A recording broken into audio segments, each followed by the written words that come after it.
we found that galectin was the only significant biomarker that had an association with alcohol. So we looked more into galectin and we did some pairwise comparisons with galectin specifically. And what we found was the only significant alcohol use differences that we found were that past drinkers had elevated levels of galectin compared to light, moderate, and never drinkers. So those are the only significant differences. So we'll get more into why that is and our theories of why those past drinkers are especially higher.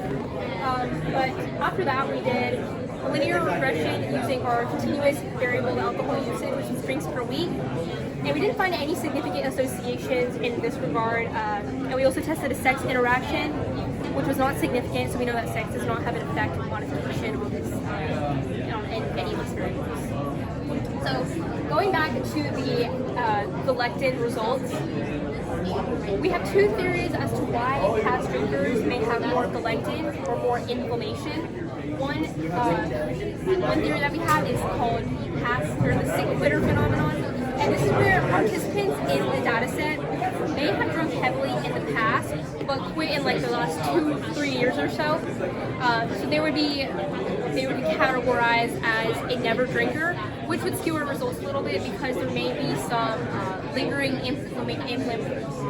inflammation or damage after alcohol cessation. So for galectin may be especially good at detecting past inflammation damage after alcohol cessation. And we would like to explore more about this because this could be applied in clinical settings because galectin, blood A and B therapy, they're not commonly in routine blood tests. So if we can find more associations and we can explore the timing and directionality of these biomarkers in regards to alcohol use, we could essentially use these in a clinical setting and help patients with alcohol use disorder find treatment earlier as So quick question, you said that sex didn't interfere with the results, but do you think age would do that?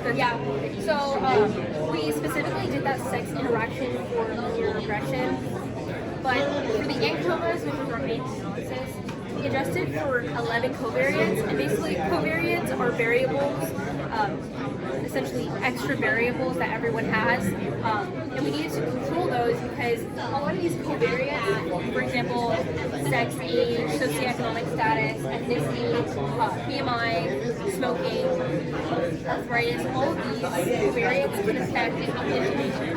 So we really wanted to isolate the effect of alcohol and inflammation and kind of avoid any other extraneous variables. So we did adjust for age, sex, BMI, and those, and then we specifically focused on the sex interaction because the linear regressions, because for females and males, there's a difference in how alcohol affects the body, which is consider alcohol groups. But we wanted to add that kind of in our linear regressions with continuous variables. And then I'm just wondering, you use surveys to gather this data, right?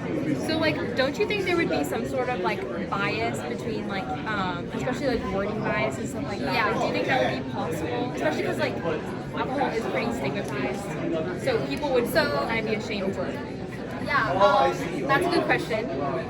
That was a limitation of our study. There's always, we had a combination of objective markers. So for our biomarkers, those are just objective measures of inflammation. They take a blood sample, they measure the amount of biomarkers.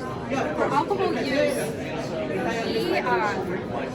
that was a limitation that we had for measuring alcohol use groups. So the way we measured alcohol use with our continuous and categorical variables, essentially patients would come in and self-report their status of drinking, and we used that survey data with the actual drinks per week that they had. So urban scores were more of the objective biomarkers, and then we actually had a objective biomarker of alcohol usage called GGT, but we didn't include it in the analyses because that would lead to further exploration.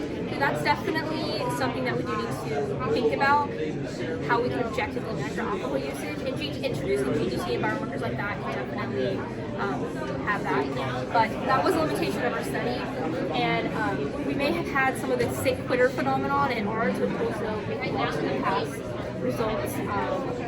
But future research is needed in that area. And one thing that was interesting was, even though these were not significant, these two up here, you can see kind of a U-shaped pattern where the moderate drinkers and the light drinkers, they have less inflammation than the past for like the abstainers or the heavy drinkers. And that's actually something that we've been seeing more in the alcohol use literature. In a lot of the literature concerning alcohol use and health outcomes, they've actually kind of found a protective effect for somewhat of a protective association between moderate alcohol usage and health outcomes. So essentially, if you drink at least a few times per week, you could have better health outcomes.